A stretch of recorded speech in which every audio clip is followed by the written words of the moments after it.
Who Corner to Corner podcast presents a Doctor Who audio drama, Antics, written by Lucy McCaul.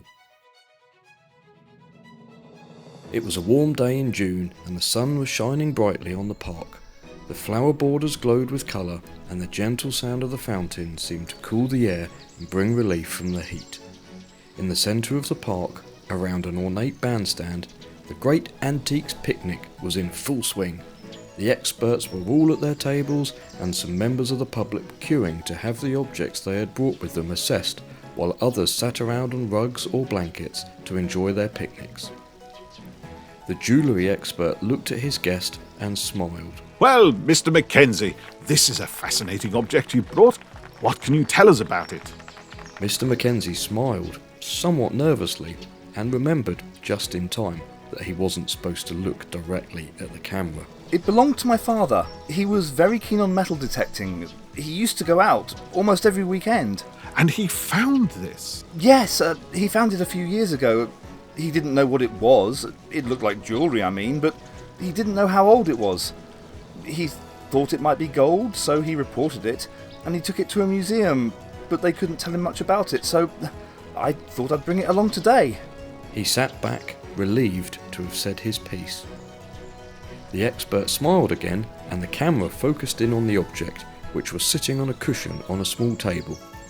It did indeed look like jewellery, a four-sided pendant with a large dark red stone mounted in a golden metal setting. The border around the stone was engraved with complex patterns, and the whole thing glittered in the sunlight. Well, to begin with, I can tell you that it is definitely gold. Oh, good. As for the stone... The expert paused. He took a jeweller's loupe from his jacket and picked up the pendant and began to examine it. He murmured, and the onlookers surrounding the table began to mutter. Was it a ruby? Was it really valuable? How much might it be worth? The expert put down the pendant and removed the loupe from his eye. I'm sorry, I can't identify the stone, but the setting is so gorgeously designed, it must surely have been important to the person who made it, he said, to a notable deflation of the audience. The owner of the object fought his disappointment, but rallied bravely. Could we get it analysed? Yes, there are tests that can be done, but let's look at the setting. The design seems abstract, but the more I look at it, the more I can see. What does that look like to you? It looks almost like an insect. I hadn't really looked before, but there. Those are legs, aren't they? Yes, I think they must be, and that could be wings, I think. Of course, there is a long history of insects in art. Many species are seen as auspicious in a number of cultures. For instance, ants. As he said the word, there was the sound of a minor disturbance from the picnic area. The expert glanced over, but then recovered himself. It's hard to say exactly where it might be from. It doesn't show any of the stylistic features that I would expect to see in art from Japan, for example, but it is certainly a beautiful and skillfully executed piece of work. How old do you think it is? The expert frowned. Again, it's difficult to say. The colour of the gold, that lovely, almost buttery shade, suggests that it might be quite old, but it's unlikely that we'll be able to confirm that without finding out where it came from. But I think I can say that were it to come up for sale... He was about to go on when a series of shouts interrupted him. Expert, guest and audience all turned to the picnic area, where a family was standing. 3 members of the family were exclaiming and brushing themselves down, while another was shaking the rug that they had been sitting on. You okay? Called a production assistant. Can you keep the noise down a bit? Sorry, there's ants everywhere. It was true. The onlookers could see what looked like hundreds of ants advancing, and people began to shout and jump out of the way as the ants neared the filming area. The production assistant sighed, and the camera crew called a halt. I'm sorry. I don't think we'd be able to use this. You might as well tell him the value now. Okay. I was about to say that I would expect it to fetch at least a couple of £100, possibly more if the stone could be identified. Thank you, said Mr. McKenzie, trying to sound sincere. He had hoped for more. You're welcome, said the expert, before springing Ah. to his feet as the ants reached the table legs. Mr. McKenzie took the hint and picked up his possession, putting it into the velvet bag in which he had brought it. The production assistant repeated his apology, and the owner of the object accepted it with as good a grace as he could muster under the circumstances, and decided to go home. The production team scurried round trying to restore some order. Gradually, the ants dispersed and calm was restored, although the picnickers were understandably reluctant to sit on the ground again. Mr. McKenzie left the park and was relieved to see a bus approaching that would take him nearly all the way home. He ran along the pavement and jumped aboard, then found a seat near a window. He looked out with a gloomy expression. That had been a waste of time, he thought. They didn't know any more about it than he did. He glanced from side to side, then cautiously drew the pendant out of the bag. It was beautiful though, he thought. Perhaps he should hang it up where the light would catch it. He looked at the stone. It seemed to pulse as the light passed through it. The traffic moved slowly on, and, unseen by passengers, a line of ants emerged from the hedgerow along the side of the road, and it followed the bus.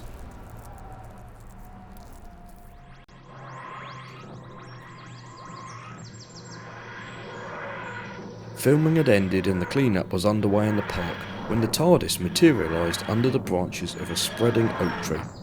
The door opened and the Doctor stepped out, holding her sonic up. It's definitely been here. The reading is fading, but it definitely came this way. Right, Said Yaz, joining her. but what is it? Or was it? I don't know yet, but it shouldn't be here, whatever it is. I haven't seen a reading on Earth like this before. Not that I can remember. Is it dangerous? I hope not, but we can't be sure until we find it. So, we better keep looking. She walked forwards with Yaz beside her, until Yaz exclaimed and sidestepped sharply. What's up? Ants! Look, there's loads of them. Oh, so there are. That's interesting. The Doctor said, crouching down. What's been happening here? Yaz had seen a banner. The Great Antiques Picnic. She said. Then, in answer to the Doctor's bemused expression, It's a television series. People bring antiques and there's experts that tell them what they are and how much they're worth. Oh, said the Doctor, clearly not much the wiser. Yaz smiled to herself and held out her hand to help her friend up. I don't know what the ants are all doing here. Unless they came for the picnic. Is there a picnic or is it just the name of the show? Oh no, people have picnics too. The Doctor waved the sonic again and set off across the grass. A man was folding up a banner next to a table, and the Doctor stopped and said, Hello, what's happening here? "Jewellery?" said the man shortly. He picked up the banner and walked away. Yaz had caught up with the Doctor and said, This must be where people came with jewellery. There'd have been someone here to talk to them about it. Right, said the Doctor, looking at the sonic. let's see. Okay, it was here for a little while. There's a patch stronger here. It stopped there and then it went... She ran down the path away from the table and Yaz dashed after her. They reached the park gates and turned right. When they had got a little way down the road, the Doctor stopped and frowned. It's faded again. It hasn't stopped, but it's suddenly got a lot fainter. Yaz looked around, then had an inspiration. Supposing someone brought it with them to the park, whatever it was, they might have thought it was jewellery. They took it to the table to show the expert. Yes! It looked like jewellery, but they didn't know what it was. Didn't you say that people come on this show to find out about stuff? Well then, they took it to the show, they came this way, and then... And then they got on the bus. Finished Yaz excitedly as she realised where they were standing. That's why the signal faded, because they were on the bus. Yes! Said the Doctor. She ran a few steps down the road, then looked at the sonic again and sighed. Ah, it's gone again. What do we do now? We go back to the TARDIS. The Doctor said decidedly. The TARDIS instruments are much more sensitive than the sonic. She will pick up the trail for us. Right, Said Yaz, not really convinced. She looked at the bus stop. I wonder which bus they got. The Doctor looked at her for a moment, then said, Brilliant. What? asked Yaz, startled. That's a brilliant idea. We get the TARDIS to scan the bus routes. It'll take much less time to find it that way. Well done. The Doctor turned and ran back towards the park, and Yaz followed.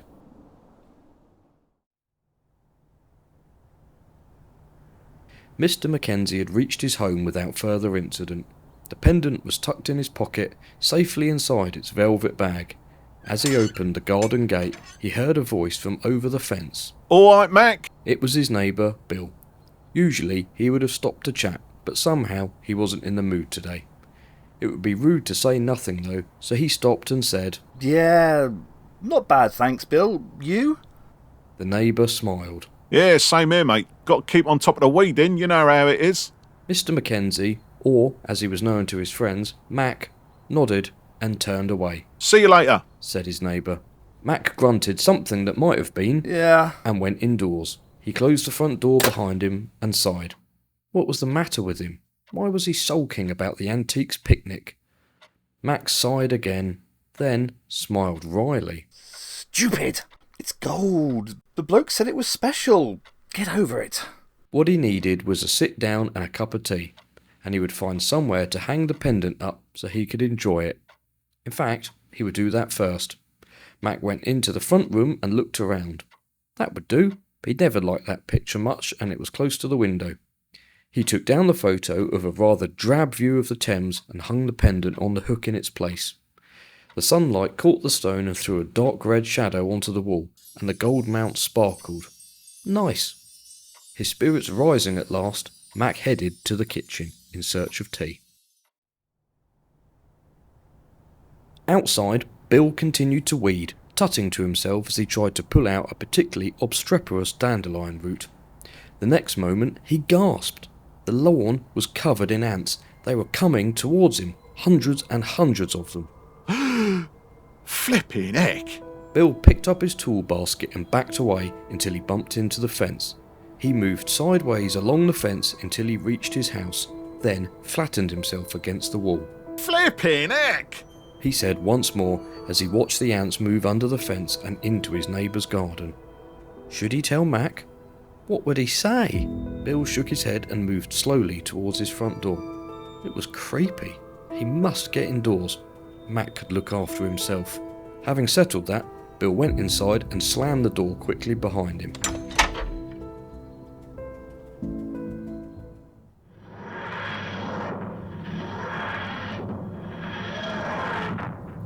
The TARDIS materialised outside a row of garages, and the Doctor and Yaz got out and looked around. The Doctor lifted the Sonic. This way. Look, What? ants. Oh, yes. That's a coincidence. I suppose it's the time of year for them. Said Yaz, although she didn't sound convinced. Possibly. The Doctor replied, sounding equally uncertain. Or is it the thing? Whatever it is. Yaz asked as they walked along the pavement. It might be. It does seem a bit of a coincidence. The two friends walked on in silence for a while. Then the Doctor stopped. There. It's in there. Yaz looked over at the garden and said, Oh, What? Then the Doctor saw. The garden was covered in ants, look at them. Why are they like that? They're in rows. said Yaz in a whisper. She was right. The ants were standing in ranks from one side of the garden to the other. Their little bodies were precisely distanced, giving the impression of a miniature army on a tiny battlefield. The Doctor opened the gate slowly. How do we get through? Asked Yaz, still in a whisper. We can't tread on them. No. Perhaps we can decoy some of them. She reached into her coat pocket and pulled out a handful of paper sugar sachets. Try this. Yaz began to tear the sachets open. She poured the sugar onto the path to the right of the gatepost. Soon a small heap of sugar had formed. It's not working. Give it time. At that moment, a pale, frightened face appeared at one of the downstairs windows, and the curtains were drawn abruptly. For a moment, nothing happened. Then, gradually, the ants began to move. The regimented lines relaxed, and they began to mill about on the lawn. Then, slowly, the ones closest to the gate began to approach the sugar. Good. Let's go. Carefully, though. Yaz nodded and followed the Doctor as she tiptoed down the path, avoiding as many ants as possible. When they reached the door, the Doctor rang the bell. The door opened a crack, and a man's voice said, Who is it? Hello. said the Doctor, holding out her psychic paper. We're from the Department of Antiquities and Pest Control. May we come in? The what? The door opened a bit wider, and Mac looked at the paper. He frowned, then looked at the Doctor. She smiled reassuringly. Oh, you're not in any trouble. Well, not with us at any rate. We're just checking in on owners of historical artefacts in the area. I believe you may have one in your possession. She looked at Mac inquiringly, and he seemed to come to a decision. Okay, come in. He said. He opened the door fully and stood back to let the doctor and Yaz in. Thanks. Said the doctor as Mac closed the door behind them. I'm the doctor, and this is my colleague Yaz. And you are? James McKenzie. My friends call me Mac. He stopped, embarrassed. Why had he told her that? He'd only just met her. She seemed nice enough, but... Thank you, Mac. Now, about this artefact, can you show it to us? Mac nodded and ushered his unexpected guests into the front room. The doctor slipped the sonic out of her pocket and switched it on. Yaz heard it buzz as they entered the room. Mac lifted the pendant down from the wall and held it out. Is this what you're after? Yes. Said the doctor, her eyes lighting up as she looked at the jewel. Yes, that's definitely it. Thank you. May I? Not really sure what he was doing, or why, Mac gave the pendant to the doctor. She turned it over in her hand and lifted it to examine the engravings. What is it? The doctor seemed not to hear her. She held the pendant up and shone the light from the sonic through it, smiling to herself as she did so. Sorry, this is it. Definitely. It's from Vortus. It's a Menopteran Hawden amulet. Mac looked at her in astonishment. What on earth did that mean? Was she making it up? What's that? It's a device used by Menopterans to herd Zabi. Said the doctor matter-of-factly. What do you mean? The Menopterans from the planet Vortus use this The doctor held up the pendant. to herd Zabi. Zabi are like ants, but much, much bigger. Mac sat down. His head was spinning. Who was this woman? Did she think the thing was from outer space? And the other things? What did you call them? Menoptera. They're a different species. They're like moths, but not nocturnal. And they herd the giant ants. Said Mac in a carefully level voice. Yaz sat down beside him and gently put her hand on his arm. It's okay. It's a bit of a shock at first, I know. Mac shook her off. You're both out of your minds! He shouted. Get out of my house. I don't know who you are, but you can't be official. I'm sorry, Mac, but it's true. I'll prove it to you. Go on then! Prove it! Mac's voice had risen to a panicked squeak. Okay. Yes. Can you pull the curtain back, please? Yaz nodded and went to the window. Sunlight streamed into the room and the doctor held up the pendant. The stone began to glow, then pulse, and Yaz beckoned to Mac. He looked out of the window, then yelped. Those ruddy ants! Did you do that? No, it's the amulet. It activates with sunlight and then sends a signal that attracts the ants. Then they can be herded. Herded? Watch. The doctor came to the window. She held the amulet to her forehead and frowned in concentration. Yaz and Mac watched as the ants formed rows, then separated into two sections on either side of the path. Then they formed up in rows again and marched towards each other, filing through until they had swapped sides. The doctor lowered the amulet and nodded to Yaz, who pulled the curtains again. Mac staggered, then sat down again. How did you do that? Psychic signals. The amulet signal tunes to the ants' brains to the right frequency. Then you just think of your instructions to them. Now, She sat down too and leaned forwards. I think the best thing for us to do is to take this back to Vortus. It shouldn't be on this planet. What? Mac was startled. Then a look of desperate cunning came over his face. But it's mine. It's valuable. It's worth at least £200. I want compensation. This was something the doctor hadn't expected. She paused and Mac saw an opportunity. Yeah. Compensation. Otherwise I'll call the police. You've got to give me something for it. What? The doctor asked, to Yaz's alarm. Well, something good, obviously. Something else old. Dad found loads of stuff with his metal detector. I never found anything. Not anything worth making a fuss over. You said you were from the Department of Antiquities. Prove it. Get me something ancient and special, or I'm calling the police. The doctor stood up. Very well. I shall need to fetch something appropriate. Yaz. She beckoned to her friend and they went out into the hall. Doctor, what are you going to do? He's blackmailing you. I know, but I've got an idea. Don't worry. Try and keep him calm. Make him a cup of tea or something, or get him to make you one for all this trouble. Back soon. With that, she went out of the front door, leaving Yaz staring. Yaz shook herself mentally and tried to summon up an official manner. Well, Mr. McKenzie, She said as she came back into the room. I think we could both do with a cup of tea, don't you?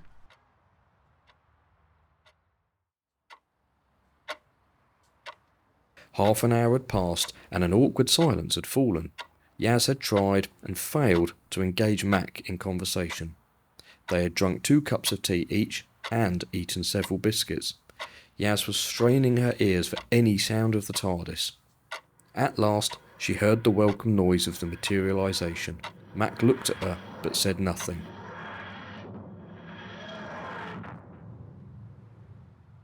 When Yaz opened the door, she found the Doctor leaning on the doorframe. Her coat was stained with mud and her hair was dishevelled. What happened to you? Where have you been? Colchester! What? I'll tell you later. The Doctor said. She pulled a bag from her pocket and held it out to Yaz. Got it! Got what? The compensation! The Doctor looked down at herself and laughed breathlessly. Better take the coat off. What will he think? I've no idea, said Yaz dryly, but she helped the Doctor off with her coat and they went back into the front room. Mr. McKenzie, The Doctor announced, holding out the bag. your compensation from the reign of Caesar Augustus. Mac reached for the bag. His hands shook as he opened it. Where did you get this? It's amazing. Absolutely. He held up a jug made of blue glass. The surface was ridged and the handle was covered in tiny rosettes. We have a number of resources at our disposal, said the Doctor primly. Yaz looked at her with a question in her eyes, but the Doctor shook her head. So, Mr. McKenzie, do you accept the compensation? Yes! It was Mac's turn to be breathless. Take that thing. It's nothing but trouble. Take it. Thank you, said the Doctor. She tucked the amulet into her trouser pocket and said in an undertone, Let's get going. Mac didn't notice that his visitors had left. He was too busy looking at his prize. Yaz waited until they had reached the TARDIS before asking, How did you do it? The Doctor smiled. I thought I'd get him a proper artefact, so I went back to get it. Then I realised that if I went to Rome and Britain and brought it straight back, it'd be too new. He'd think they were forgeries. So I buried them, then went forward in time and dug it up again. Worked like a charm. Yaz looked at the Doctor's muddy clothes. Really? She asked with a smile. Yeah, well, it was raining a bit, and it did take me a bit to find the right place. But it worked out all right in the end. Now, let's get this amulet back to the vortice before it attracts any more ants. The TARDIS dematerialised and the ants, freed from the influence of the amulet, dispersed and disappeared into the garden.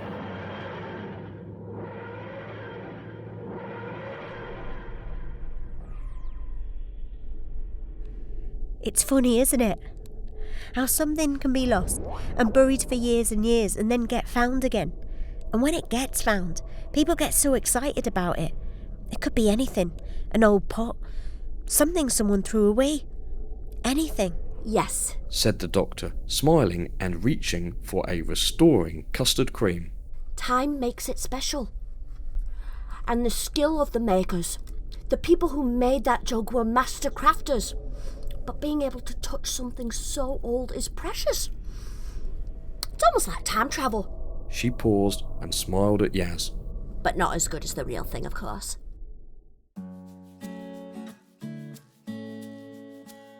Who Corner to Corner podcast presents a Doctor Who audio drama. Antique Antics was written by Lucy McCaul. It starred Katie Haynes as the Doctor and Radhika Aggarwal as Yaz, with James Hadwin as Mac and Paul Laville as the TV host and neighbour. Additional voices were by Elodie Davies and the cast, and narration was by Jeff Cockwell. Audio production by Who Corner to Corner. We release weekly podcasts covering all corners of the Whoniverse: TV, audio, books, comics, games, reviews, commentary, and interviews with the cast and crew of Doctor Who. You can listen to us on all major podcasting platforms and join us on Instagram, Facebook, and X for lively conversations. If you like what we do, why not consider supporting us with a small subscription? Point your web browser to whocc.buzzsprout.com for more information. Who Corner to Corner, 100% positive Doctor Who chat.